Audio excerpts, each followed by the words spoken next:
বাবা বললেন তুই করলি কি?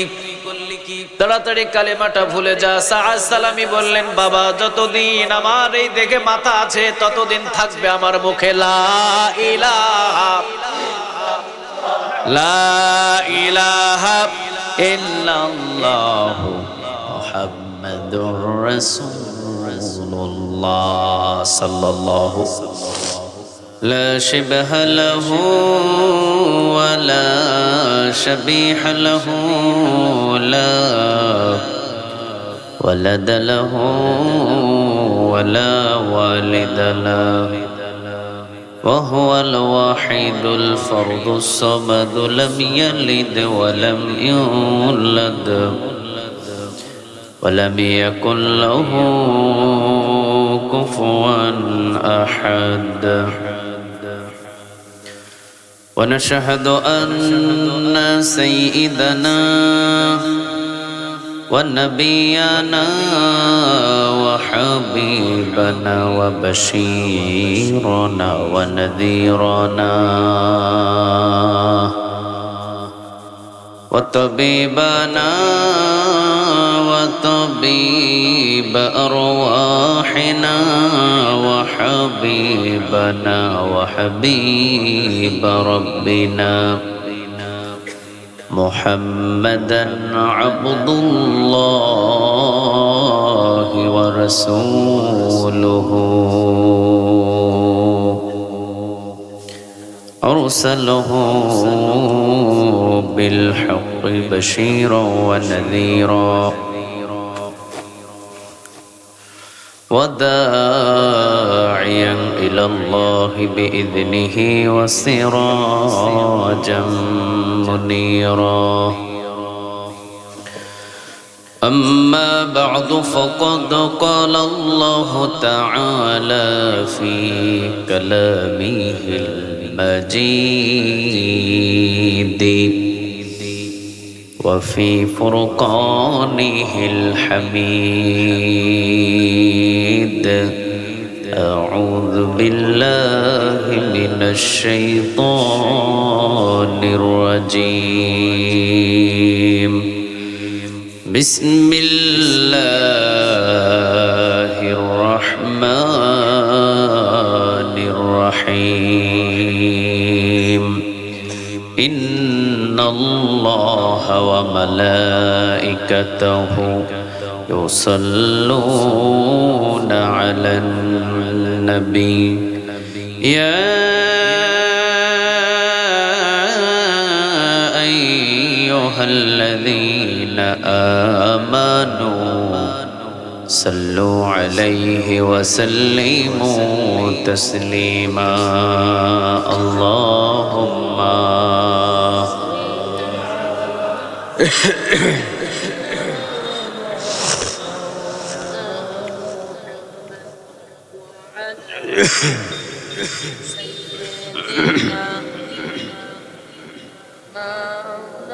اللهم صل على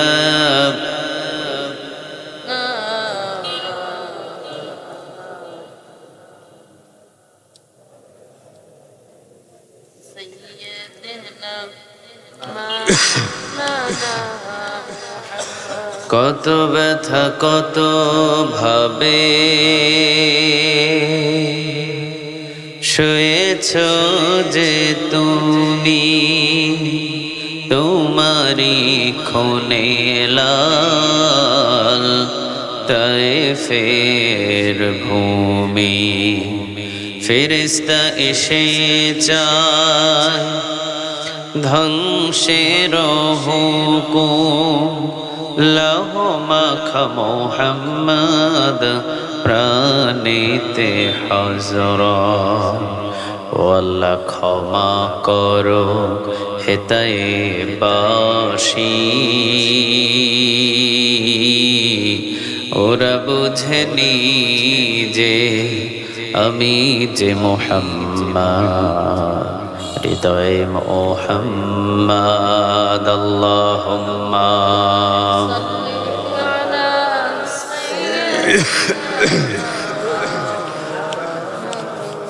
محمد وعلى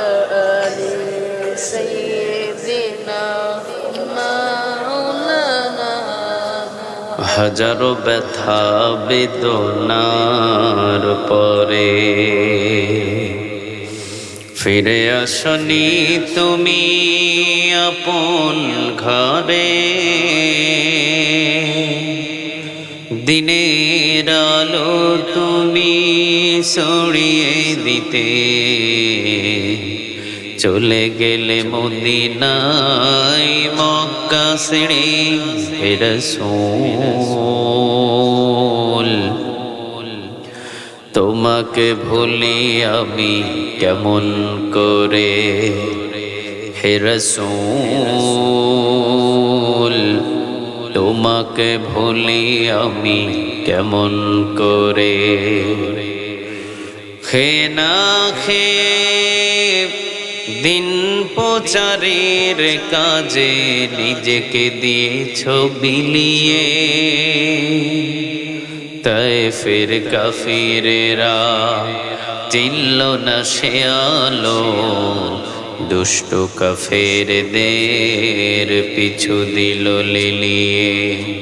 পাথরের আঘাতে ক্ষত বিক্ষত হয়ে সারা শরীর থেকে রক্ত ঝরে হে রাসূল,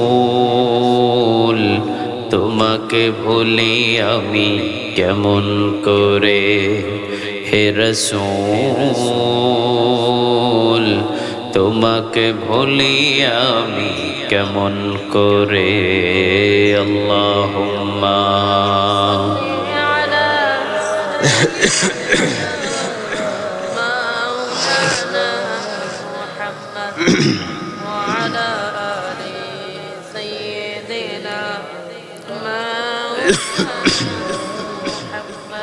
اللهم صل على محمد وعلى آل محمد كما صليت على إبراهيم وعلى آل إبراهيم إنك حميد مجيد. اللهم بارك على محمد وعلى آل محمد كما باركت على إبراهيم وعلى آل إبراهيم إنك حميد مجيد. لا إله إلا الله لا إله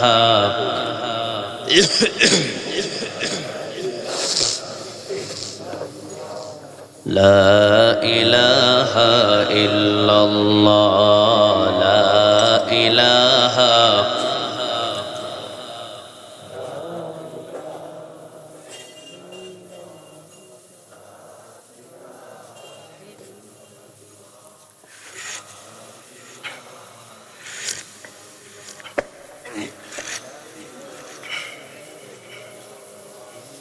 لا إله إلا الله لا إله لا إله إلا الله لا إله আল্লাহ নামের জিকির করবে যারা,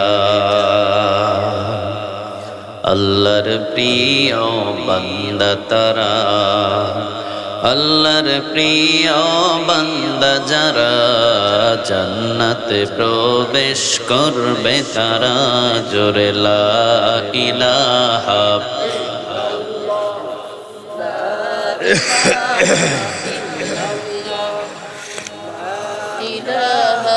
ইল্লাল্লাহ লা ইলাহা ইল্লাল্লাহ লা ইলাহা ইল্লাল্লাহু মুহাম্মাদুর রাসূলুল্লাহ সাল্লাল্লাহু আলাইহি ওয়াসাল্লাম। আপনারা সবাই কেমন আছেন? আলহামদুলিল্লাহ, আমিও ভালো আছি, সুস্থ আছি। আমাদের সবাইকে ভালো রাখেন কে? সবাইকে সুস্থ রাখেন কে? সব নিয়ামতের মালিক কে? আমরা যেখানে আসতে পেরেছি আমাদেরকে আনছেন কে? শুকরিয়া আদায় করে পড়ি আলহামদুলিল্লাহ। পড়ি রব্বানা লাকাল হামদ হামদান কাসীরান তাইয়িবান মুবারাকান ফি। প্রশংসাগুলো করলাম কার? সবখানে আমরা প্রশংসা করব কার? খাওয়ার সময় প্রশংসা কার? ঘুমানোর সময় কার? ঘুম থেকে যখন জাগি তখন কার? রাস্তাঘাটে চলার সময় কার? দোকানের মাল চুরি করার সময় কার? আচ্ছা, আলহামদুলিল্লাহ। আমরা চোর নাই, ডাকাত নাই, বাটপার নাই, এখানে সবাই মুমিন। আমরা ঠিক কিনা? সবাই কি মুমিন? একজনের বন্ধু হয়, বলেন তিনি কে? আমরা কার বন্ধু?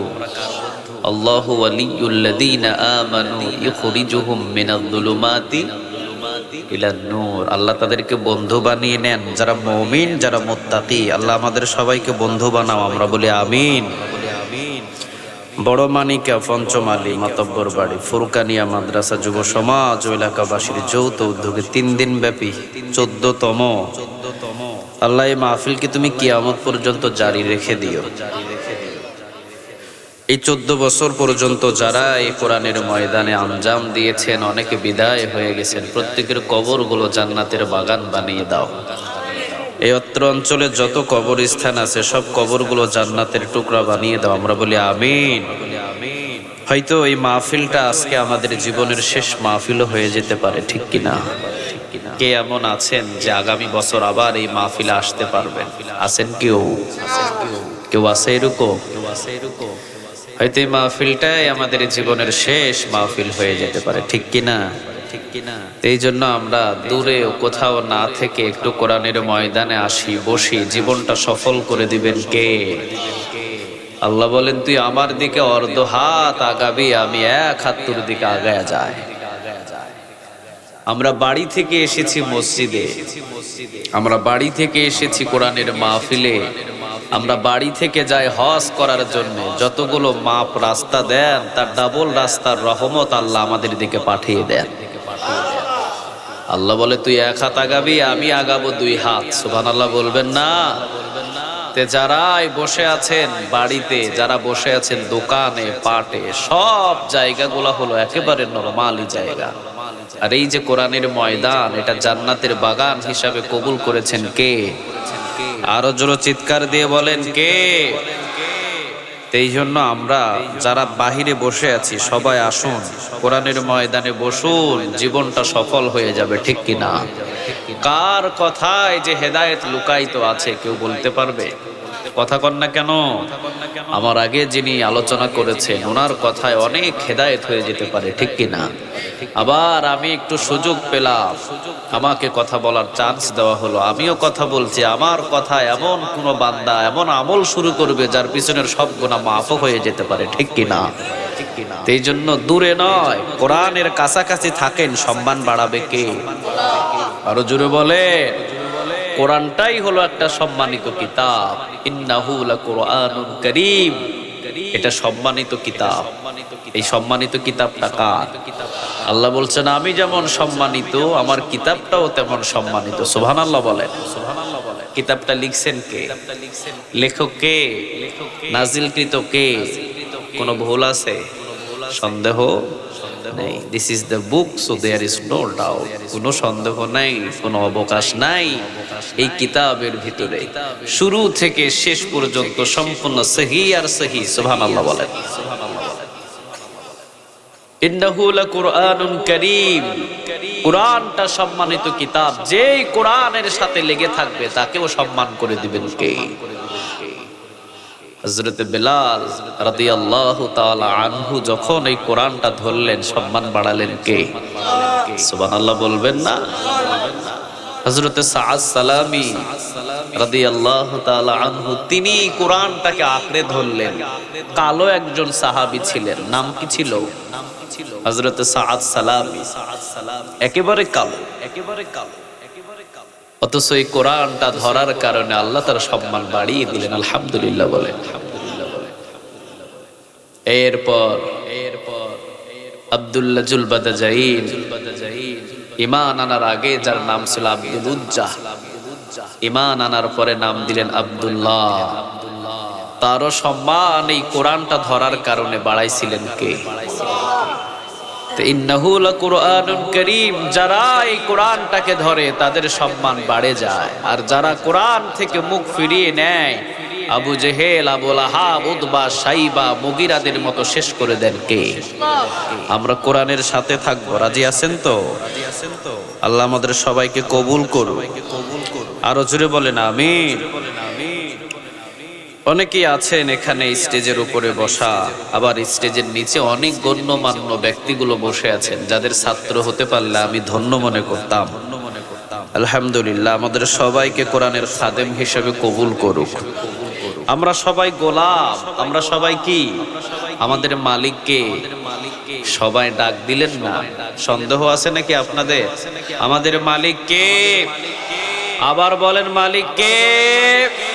যতবার আল্লাহর নাম নেবেন ততবার 40টা নেক আমলনামায় জমা হয়ে যাবে। কে আছে ভোলার ভিতরে এমন একটা নেতা দেখান তো যার নাম নিলে 10টা নেক পাওয়া যায়? কেউ আছে নাকি? সারা ভোলা শহর মিলে পাওয়া যাবে, সারা বাংলাদেশ মিলে পাওয়া যাবে, সারা বিশ্ব মিলে? কিন্তু আল্লাহ বলে ডাক দিলেই বান্দার আমল নামায় 40টা নেক জমা হয়ে যাবে। আলিফ লাম লাম হা হরফ আছে কয়টা? কথা কন না কেন? 4টা হরফে 40টা নেক আমল নামায় জমা হয়ে যাবে।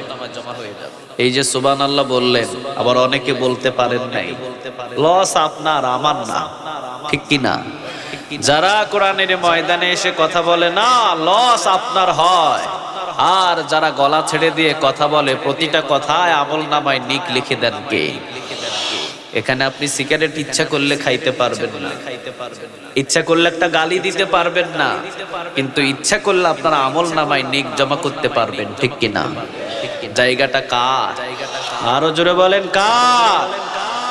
আপনি গানের একটা কনসার্টে গেলে একটা নেকও সাথে নিয়ে আসতে পারবেন না, ঠিক কিনা? আর এখানে আসলে গোনা নিয়ে যেতে পারবেন না, আপনি শুধু নেক কামাই করে নিয়ে যেতে পারবেন। আল্লাহ জায়গাগুলো চিনার তৌফিক দান করুন। আরো জোরে বলেন আমিন।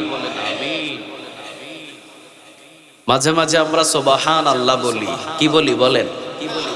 সবাই চিৎকার দিয়ে বলেন তো দেখি। একবার যদি বলেন, আসমান আর জমিনের খালি জায়গা নেক দিয়ে পূরণ করে আল্লাহ আপনার আমল নামায় জমা করে দিবে। দেখি আমার কথা 1400 বছর আগে বলছেন মুহাম্মদ সাল্লাল্লাহু। রাসূল বললেন, কোন বান্দা যদি 100 বার আল্লাহু আকবার পড়ে, জোরে বলেন কয়বার? 100 বার যদি কোনো বান্দা আল্লাহু আকবার পড়ে, 100টা জিহাদের ময়দানে ঘোড়া দান করার নেক তার আমল নামায় আল্লাহ জমা করে দেয়। কি মনে করেছেন আপনি? শুধু শুধু সময়গুলো আমরা নষ্ট করে ফেলি। বাদাম খাইতে খাইতে কত পীরিতের গল্প করে, কিন্তু বাদাম যতবার খাইছেন ততবার আলহামদুলিল্লাহ পড়া যায়, ঠিক কিনা? 10টা বাদাম খাইতে 10 বার আল্লাহু আকবার বলা যায়। 100 বার যে আল্লাহু আকবার বলবে, 100 জিহাদের ময়দানে ঘোড়া দান করার নেক আমল নামায় জমা করে দিবে কে? আবার রাসূল বললেন, কেউ যদি পড়ে আলহামদুলিল্লাহ, কেউ যদি পড়ে আলহামদুলিল্লাহ, আল্লাহ রাব্বুল আলামিন আসমান জমিনের যতগুলো খালি জায়গা আছে নেক দিয়ে পূরণ করে, ওই যে সুবহানাল্লাহর মতো আলহামদুলিল্লাহ পড়লেও যতগুলো জায়গা খালি আছে ততগুলো জায়গা নেক পূরণ করে বান্দার আমল নামায় জমা করে দেন কে? আমরা তো এখন দেখি না এই নেকগুলো, কিয়ামতের ময়দানে পাবো। এগুলো আমাদেরকে উপহার দিয়ে দিবেন কে? এই জন্য যারাই বাহিরে বসে আছেন, আমি প্রত্যেকের হাত পা ধরে বলছি, কোরআনের ময়দানে আসেন। এলাকার জন্য আজকে এটা একটা রহমত, ঠিক কিনা? একটা সুযোগ আমাদের জন্য। যেমন আপনাদের এলাকায় প্রাইমারি স্কুল আছে, কলেজ আছে, নুরানি মাদ্রাসা আছে, এটাও একটা মাদ্রাসার মতোই, ঠিক কিনা? রাসূল বললেন, যারা কোরআনের ময়দানে আসে, বাইহাকির বর্ণনা, যারা কোরআনের ময়দানে আসেন, এই সামিয়ানা থেকে বাহির হওয়ার আগেই আল্লাহ তাদের পিছনের গুনাহগুলোরে মাফ করে দেয়। তা আমরা যারা এসেছি একটা নিয়ত করে বসেছি, আল্লাহ তোমার গোলাম আমরা, যাওয়ার আগে গুনাহগুলো মাফ করে দিও। আমরা বলি আমিন, আরো জোরে বলি আমিন। আপনার গুনাহ মাফ করতে পারে কে? বাংলাদেশে কেউ আছে নাকি এমন যিনি গুনাহ মাফ করার চাকরি নিয়েছে? আছে? নাই। আমাদের উস্তাদ থাকতে পারে কিন্তু গুনাহ মাফ করার কোনো উস্তাদ নাই, ঠিক কিনা? কাবা ঘরের ইমামেরও যদি গুনাহ হয় তার গুনাহও মাফ করতে পারেন কে? জীবনে যতগুলো মুমিন আর মুত্তাকি দুনিয়ার ভিতরে বসবাস করেন, তাদের যত গুনাহ হয় সমস্ত গুনাহ একজনের কাছে মাপ চাই, বলেন তিনি কে? আমাদের গুনাহ আমরা আমাদের মালিকের কাছে মাপ চাই। রাজি আছেন তো? আমাদের গুনাহ মাফ করতে পারবেন কে? এই জায়গায় চারটা মানুষের গুনাহ যদি আল্লাহ মাফ করে দেন, আল্লাহর কাছে কেউ কৈফিয়ত চাইতে পারবে না, ঠিক না ঠিক? আপনার বাড়ির পাশেই দুইটা ঘর আছে, একটা ঘর থেকে ইলিপের চাল পায়, আরেকটা ঘর থেকে ইলিপের চাল পায় না। ওই পিছন থেকে একজনা লাগিয়ে দিবে, ওই ঘর পায় ওই ঘর পায় না কেন? ব্যাপারটা কি বলে না? কথা কন না কেন? আল্লাহ বলেন আমি এই জায়গার সব গোলামকে মাফ করে দেব, কারো আমার সাথে কথা বলার ক্ষমতা নাই। আল্লাহ আপনি কেন মাফ করলেন? আমি আল্লাহ যাকে ইচ্ছা মাফ করব, যাকে ইচ্ছা জান্নাত দেব। ডিসিশন একজনের, বলেন তিনি কে? 1400 বছর আগে রাসূল বলছেন যারা এই কোরআনের ময়দানে কোরআন শোনার জন্য আসে, পিছনের গুনাহ আল্লাহ মাফ করে দেয়। তিরমিজির বর্ণনা, 1400 বছর আগে যে রাসূল বললেন যারা কোরআনের ময়দানে আসেন, কোরআনের ময়দানে এসে অল্প সময় কোরআনের আয়াত থেকে কিছু কথা আলোচনা শোনেন, আল্লাহ রাব্বুল আলামিন খুশি হয়ে 500 রাকাত কবুল হওয়া নফল নামাজের নেক তাদের আমল নামায় আল্লাহ জমা করে দেয়। কয়শো রাকাত? কয়দিনে পড়বেন আপনি? কয়দিনে পারবেন? এক বছরও তো পারেন না 500 রাকাত নফল নামাজ পড়তে, ঠিক কিনা? আর 1 ঘন্টা সময় যদি আপনি এখানে ব্যয় করেন, 500 রাকাত নফল নামাজের নেক আমল নামায় ফিরি ফিরি জমা করে দেন কে? আরো জোরে চিৎকার দিয়ে বলেন কে? তাও যেমন তেমন নামাজ না, কবুল হয়ে গেছে নামাজ, ওই নামাজ। সেজদা দিয়েছেন জমিনে, সেজদা আসমান পর্যন্ত নাও বুঝতে পারে, ঠিক না ঠিক? অনেকের সেজদার ভিতরে তাসবিহ নাই, আবার অনেকে সেজদা কিভাবে দিতে হবে সেটাও জানেন না, আবার সেজদায় পড়ে অনেকে দোকানের হিসাব করে, আছে না নাই? নামাজ যে কিভাবে হচ্ছে আপনি নিজেও জানেন না, কিন্তু আল্লাহ বলছেন যারা কোরআনের ময়দানে 1 ঘন্টা সময় একটা আয়াত নিয়ে বিশ্লেষণ করে সময় ব্যয় করে, তিরমিজির বর্ণনা 500 রাকাত কবুল হওয়া নফল নামাজের নেক আমল নামায় জমা করে কে? এবার আসেন আরেকটা বর্ণনায় রাসূল বললেন যারা কোরআনের জন্য কিছু সময় ব্যয় করে রাতের বেলা, আল্লাহ রাব্বুল আলামিন 60 থেকে 70 বছর নফল ইবাদতের নেক তার আমল নামায় জমা করে দেয়। কত বছর? 60 থেকে 70 বছর। এর চাইতে বড় নিয়ামতের জায়গায় রাতের বেলা দেখান তো দেখি, কোথাও আছে? কথা বলেন আছে? তাহলে আপনি বুঝাও না বুঝার ভান করি কেন আপনি বাহিরে থাকবেন? এটা তো আপনার জন্য আজকে একটা নিয়ামত, ঠিক কিনা? এই যে বড় মানিকা পঞ্চমালী মাতাব্বর বাড়ি ফুরকানিয়া মাদ্রাসা যুব সমাজ ও এলাকাবাসী একটা নিয়ামতের জায়গা আপনাদের জন্য করেছেন। হুকুম ছিল কার? আরো জোরে বলে। এই যে আমার ডান দিকে একজন বিজ্ঞ আলেম, বাম দিকে একজন বিজ্ঞ আলেম। আপনি খাসি জবাই করলে এদেরকে দাওয়াত দিয়ে পাবেন না। গরুর গোশত বলেন, বিদেশি পোলাও চাল রান্না করলেও হয়তো বা ওনাদের সময় মিলবে না, কিন্তু আজকে আঞ্জামের জন্য আল্লাহ তাদেরকে কবুল করেছে, ঠিক না ঠিক? একসাথে হয়েছে সব নামাজ ব্যক্তি। কত সুন্দর লাগছে আপনাদেরকে দেখে। এটা একটা জান্নাতের বাগান। আল্লাহ বলেন এটা আমি সাজিয়েছি, আমার হুকুম ছিল, আঞ্জাম দিয়েছে তারা, কিন্তু হুকুমটা ছিল কার? আরো জোরে চিৎকার করে বলেন কার? এই জন্য কোরআনের ময়দানে বসেন, কোরআনের ময়দানে বসলে ইমানটা তাজা হয়ে যায়। ওয়াইদা তুলিয়াত আলাইহিম আয়াতুহু যাদাতুহুম ঈমানা ওয়া আলা রাব্বিহিম ইয়াতাওয়াক্কালুন। যখন কোরআনের ময়দানে বসবেন, আয়াত যত শুনবেন ইমানটারে তাজা করে দিবে কে? আপনি যে স্বর্ণ, এই স্বর্ণর উপরে পৃথিবীর সমস্ত পানি ঢেলে দেন না কেন, এই স্বর্ণ কখনো গলাতে পারবেন না, ঠিক কিনা?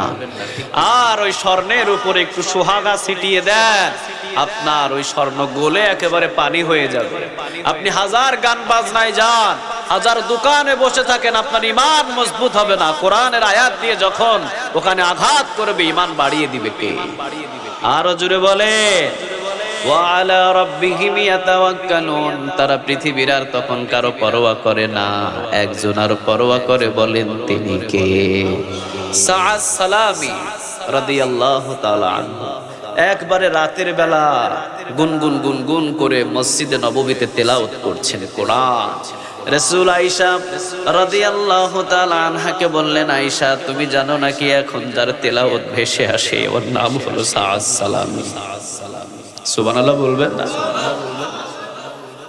রাসূল বললেন, আল্লাহ আমার এই সাআদ সালামীকে তুমি কবুল করে নিও, উত্তম মর্যাদা আমার এই সাহাবীকে তুমি দান করে দিও। আমিন বলেন। অন্যের জন্য দোয়া করতে আপনারা কৃপণতা করেন কেন? আরেকজনের জন্য দোয়া হচ্ছে, এই বেটা আমিন বলে না, হেল্লাই আমিন বলে লাভ। আমিন তার জন্য আগে বললে আপনারটা আগে কবুল হয়। তার জন্য আমিন আপনি বলবেন, আপনার জন্য ফেরেশতারা আমিন বলবে। আমিন বলতে এত অসুবিধা কি আপনার?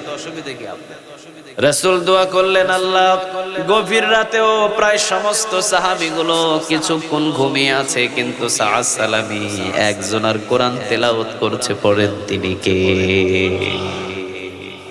কারণ কোরআন যত বেশি কোরআন তেলাওয়াত করে, পৃথিবীর কারো উপরে তাওয়াক্কাল হয় না।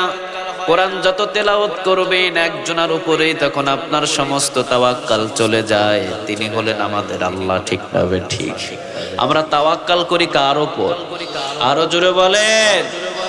ওই যে পাশে সাগর, যে ভোলার যে সাগরটা, এই সাগরের মধ্যখানে যখন যান, ছেলে নাই, মেয়ে নাই, বিবি নাই, কেউ নাই, থাকেন কে? আরো জোরে বলেন, কে থাকেন? সাআদ সালামী রাদিয়াল্লাহু তাআলা আনহু মসজিদে নববীতে কোরআন তেলাওয়াত করছেন। রাসূল শুনলেন, নিজের বিবি আয়েশা রাদিয়াল্লাহু তাআলা আনহাকে বললেন, বিবি এখন যার আওয়াজটা আমি শুনতে পাচ্ছি একেবারে গরীব আমার একটা সাহাবী, নাম হলো সাআদ সালামী রাদিয়াল্লাহু তাআলা আনহু। বাবার ছিল অনেক সম্পদ, অসংখ্য সম্পদের মালিক ছিলেন সাআদ সালামীর বাবা। কিন্তু যখনই পড়েছেন লা ইলাহা ইল্লাল্লাহ মুহাম্মাদুর রাসূলুল্লাহ সাল্লাল্লাহু, বাবা বললেন, তুই করলি কি? তাড়াতাড়ি কালেমাটা ভুলে যা। সাআদ সালামী বললেন, বাবা যতদিন আমার এই দেখে মাথা আছে ততদিন থাকবে আমার মুখে লা ইলাহা লা ইলাহা ইল্লাল্লাহু মুহাম্মাদুর রাসূলুল্লাহ সাল্লাল্লাহু। আপনি কি বলেন? এখন আমি দেখছি চতুর্দিকে যারা কালেমা পড়ে তাদের মতো ভালো মানুষ আর পৃথিবীতে কেউ নাই। আসলেই তো তারা ভালো মানুষ, ঠিক না ঠিক? আমরা কারো সম্পদ আত্মসাৎ করি না, আমরা কারো সম্পদের প্রতি লোভ করি না। কোন মানুষ খুন করা আমাদের অভ্যাস নয়। আমাদের অভ্যাস হলো একজনকে কপাল লাগিয়ে সেজদা দেওয়া। তিনি কে? মুমিন আর মুত্তাকিদের মতো ভালো মানুষ পৃথিবীতে নাই, ঠিক কিনা? এই মুমিন আর মুত্তাকিদেরকে শেষ করে দেওয়ার জন্য পৃথিবীতে যত ধর্ম আছে সব ধর্ম এক হয়েছে। তাদের একটাই কথা, মুসলমানদেরকে শেষ করে দাও। কারণ একবার যদি এই মুসলমান সারা বিশ্বের ক্ষমতা হাতে নেয়, তাহলে মাথা তুলে চাড়ার মতো পৃথিবীর কারো ক্ষমতা থাকবে? কথা বলেন না কেন? ওমর রাদিয়াল্লাহু তাআলা আনহুর জামানায় মুসলমানের দিকে তাকিয়ে রক্ত চক্ষু নিয়ে ক্ষমতা কারো ছিল না। সুবহানাল্লাহ বলবেন না? 12.5 লক্ষ বর্গ মাইলের প্রেসিডেন্ট ছিলেন। একজন মুসলমানের দিকে শুধু গালি দিয়ে একটা কথা বলেছিলেন, ওমরের কানে আসলো। ওমর বললেন তরবারি নিয়ে আসো। ওমরের কাছে তরবারি আনা হলো। ওমর তরবারি নিয়ে জুমার খুতবা দিলেন। সুবহানাল্লাহ বলেন। কিসের খুতবা দিছেন? জুমার খুতবা দিলেন তরবারি নিয়ে। তখন তো মিডিয়া ছিল না। জুমার এই খুতবা দিলেন এই তরবারি নিয়ে, আর বললেন 12.5 লক্ষ বর্গ মাইলের ভিতরে আমার একটা মুসলমানকে যদি কেউ আঘাত করে, ওমরের তরবারি পৃথিবীর আনাচে থেকে খুঁজে হলেও তাকে শেষ করে দেবে।